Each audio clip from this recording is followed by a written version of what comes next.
Hey viewers, my name is Ethan. I run Sterner Stuff. We're a web agency in Eugene, Oregon. And today's video is one in a series of videos about just some of the basics of operating a Shopify store. In today's video, we're specifically going to focus on how to fulfill orders that come in via Shopify. So this will include uh, printing out shipping labels, capturing payment, real basic stuff. So we'll go ahead and get started. What you're looking at right here, this is your Shopify admin. You probably won't have the setup guide, but we are on a training store here, so I haven't done a whole lot of that. But the important part over here in the left-hand side, you're going to see orders. And this little number here, this badge, this is going to tell you when you have outstanding orders. So on this site, we've got 2 outstanding orders. Depending on how your site is configured, you will get notifications when an order comes in. That can come via email, that can come via a push notification on your phone. That all comes down to how you have it configured, and we're not going to review that today. So let's go ahead and see our open orders. We've just got 2 here. It's a fresh training store. And I've set up a couple of different scenarios here so that we can practice doing a couple different things when it comes to fulfilling these orders. So let's start with this here. This order here, we see the customer ordered a book. We got Alice's Adventures in Wonderland. The customer has already paid for this order, and we can see some shipping was charged here. And then we've got a timeline of events on this order. So if you really want to go back and see exactly when this order was placed, how much money was processed and through which payment gateway, there's some information about that. It'll also tell you if any email or text notifications went out to the customer on account of their order. And you can also leave internal notes for you and your staff. Over here on the right-hand side, the customer has the option of leaving notes at checkout. And so you might see something there that you need to pay attention to. You're going to see information about that customer, if they have order history, any contact information they may have provided. It's going to give you some information about how they found your website and ultimately made a purchase. So sometimes this will say they came via Google or they came via social media. That all kind of depends on some of the marketing tools you have set up.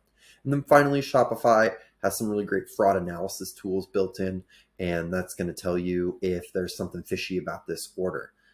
So I find that that's a really great feature that works really well out of the box. So if you get yellow or red, this may be fraud. 9 times out of 10, that is in fact going to be fraud. But we won't worry about that today. So what we're going to do now that we have this order here, we need to ship it out to our customer. And that's Shopify makes that about as easy as you possibly can. We're going to create a shipping label.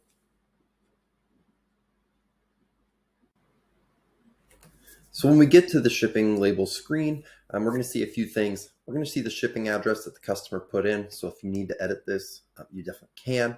We're going to see any items that should be in this shipment and their weight and their quantities. So if we need to just fulfill not every item in that shipment, we can change the number that we're fulfilling.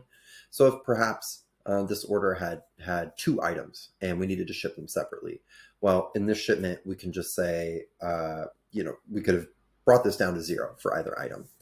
But we're going to go ahead and fulfill everything here. Down here, you can see right now we don't have any packaging configured in Shopify. That tells Shopify here is the kind of size of boxes that we use, that we put our stuff into. And so we're going to go ahead and add a new package here. Over here, we can use some default carrier packages if you use flat rate boxes. Depending on your line of business, that may or may not be a favorable rate. And so we won't worry about that for today. But that's kind of a decide based on your business. Say we're just going to make up a box. We're going to call this box 1, and we're going to say it's maybe more like an envelope since we're shipping a book. And so we'll call this thing, maybe we'll even say a soft package, because the book is going to give it some depth. So we'll say it's like 10 by like 8 by an inch high. And we can also tell Shopify that this envelope weighs like an ounce when it's empty. And that way, when Shopify goes to charge your customer for shipping, they will include the weight of the product they're buying and also the weight of the packaging. And finally, we can save this package for future use. That way, the next time we're fulfilling an order, we know what envelope 1 is, and we'll be able to pick it from a drop-down. We'll see what that looks like later. Let's go ahead and add this package. All right, so now I've got envelope 1 is our package, and it's going to give us finally our total weight. This is something that you'll generally want to double check. Shopify has automatically come up with this number, but especially if you're not super diligent about putting in exact weights for your products or your packaging, it's good to package everything up, put it on a scale, and double check that weight. So for example, in this case, let's say our weight, if we switch this to ounces, there, that's our half pound, it's 8 ounces, plus the 1 ounce for our package. Let's say it actually comes out to, 10. This probably won't impact your shipping rate, but sometimes it can. So it's good to be exact. Once we've finalized the total weight of our shipment, Shopify is going to show us the available shipping services to us. In this case, we're just going to see USPS and UPS. These are the supported carriers out of the box. If you need other carriers, of course, Shopify has extensions for those. So if you needed FedEx or something like that, that's all stuff you can also configure. You kind of pick, whatever you want here. Since we're shipping a book, we can send USPS media mail. If we wanted, it's going to be a little slower, but it works for books. The one thing to note is that if on your checkout for your shop, you've configured live shipping rates, then you're going to see here under shipping method that they will have explicitly picked a carrier and a shipping speed to get that package to them. On this particular store, you can see we've set up some fixed rates. And so on checkout, our customer picked economy. They paid $4.90. And, it kind of depends on what you've communicated that economy means to your customers. In this case, I'd probably ship this out USPS first class package, but you may have other rates that are specifically like expedited or something like that, or you may be showing those live rates to your customers, in which case you'd probably want to pick whatever it is that they picked at checkout to ensure that you're meeting expectations. Down here, we can add shipping insurance. This does add a small fee to your shipping label, but it does go above and beyond the built-in shipping insurance that these carriers have. We're not going to worry about that today. Over here's our summary. What Shopify does a really nice job of is showing us that traditionally this would be a $5.80 label, but because we're going through Shopify, they use negotiated rates with a lot of carriers, and so we do get a little discount on that, and our total is going to be $4.34. Each time you buy a shipping label, that is going to get added to your bill. And once you pass a certain threshold or get to the end of your billing cycle, you will be billed for all of your shipping labels at once. The last thing we can do here is pick out our shipping date.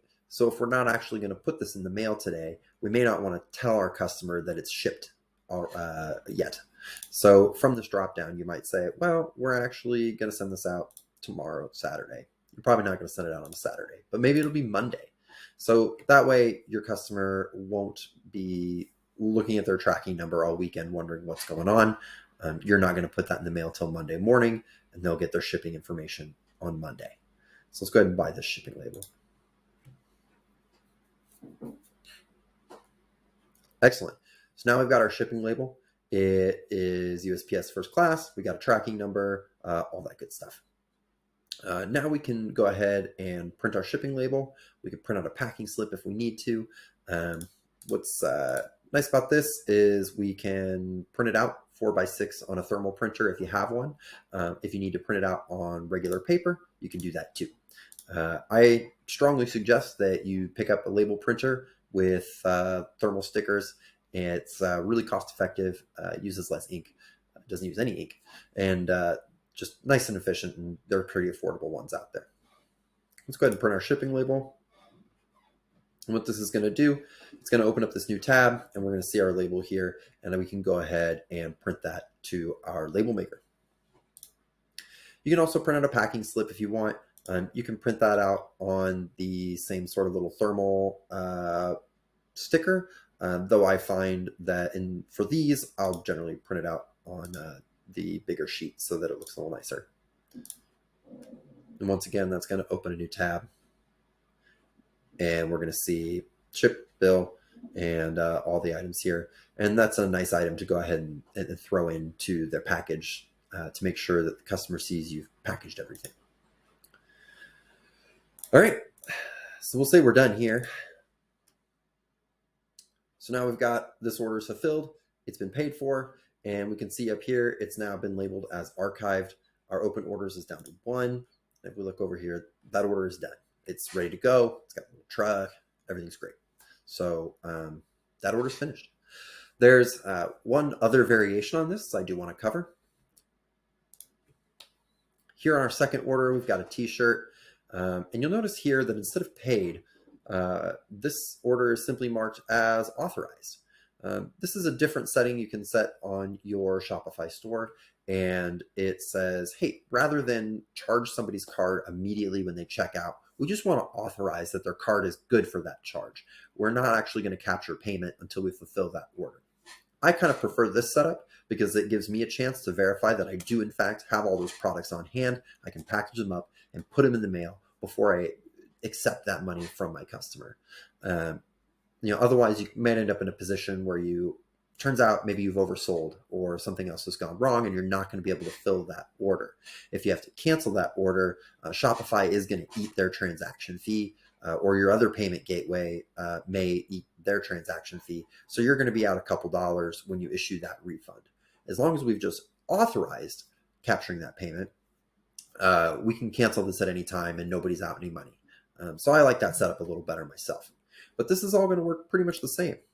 So we can see when we go to create the shipping label, our envelope is still here. We do see this package weighs 6 pounds and an ounce.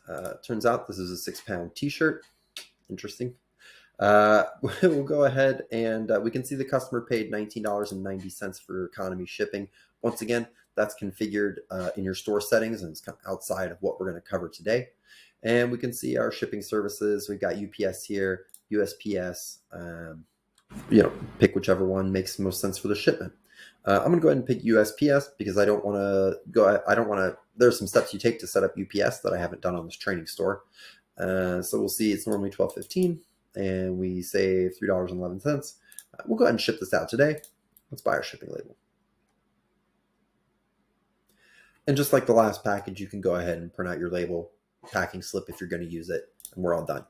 The important part for this order is that while we have now fulfilled the order because we've told Shopify that we're shipping it, we've not captured that payment. Remember, we authorized it, and now that we're sure everything is packaged up, it's ready to ship, we can go ahead and capture this payment from our user. So we just click this button here, and we're going to go ahead and collect all $39.90. And now that order is paid, and once again, this order is marked as archived. And if we give this a refresh, we now have 0 open orders.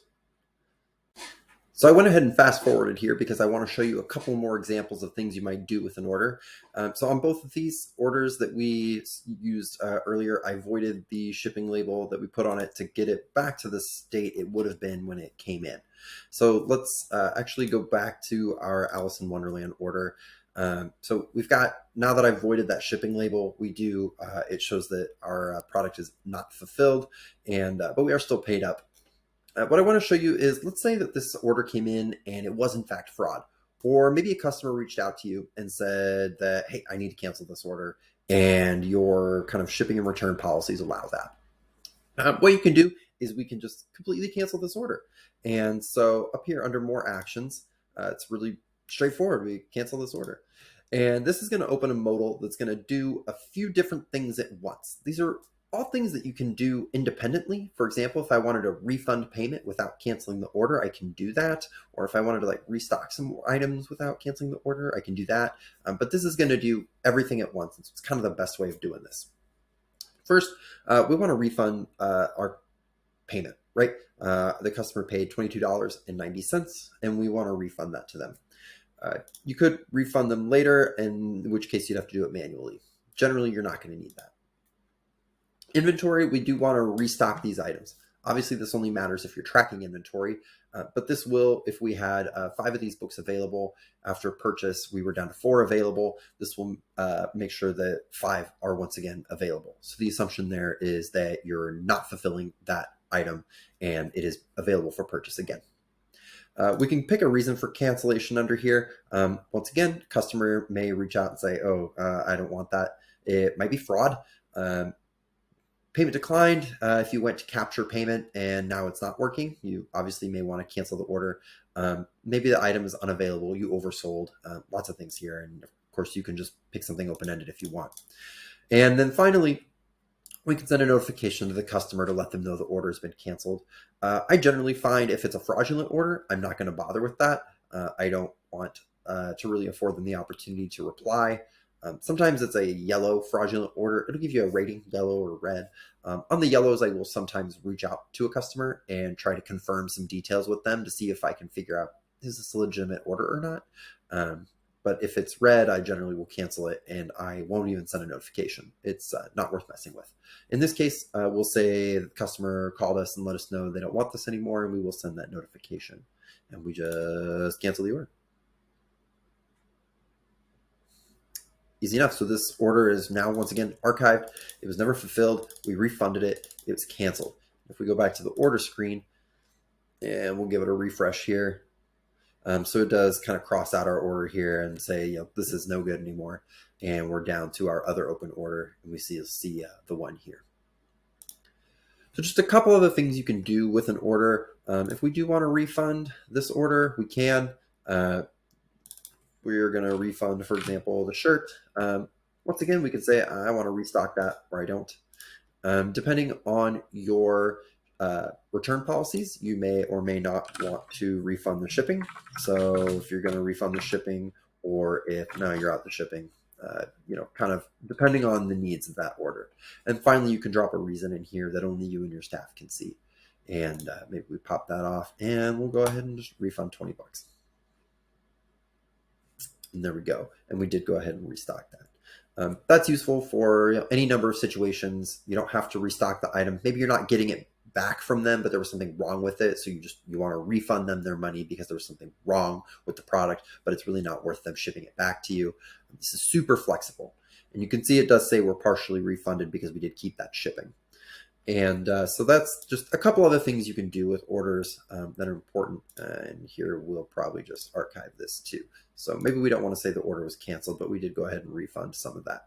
It comes off of our open orders, so we know it no longer needs addressed, but it's still there for bookkeeping and that kind of thing. So that's just a few basic things that you're probably going to find yourself doing with orders when you need to fulfill them on your Shopify store.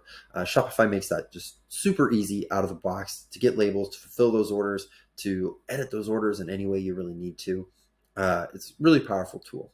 So thanks for dropping in today. Be sure to check out the rest of the videos in this playlist for more on just the basics of running your Shopify store, like creating products and maybe managing some customers, finding reports, those kinds of things.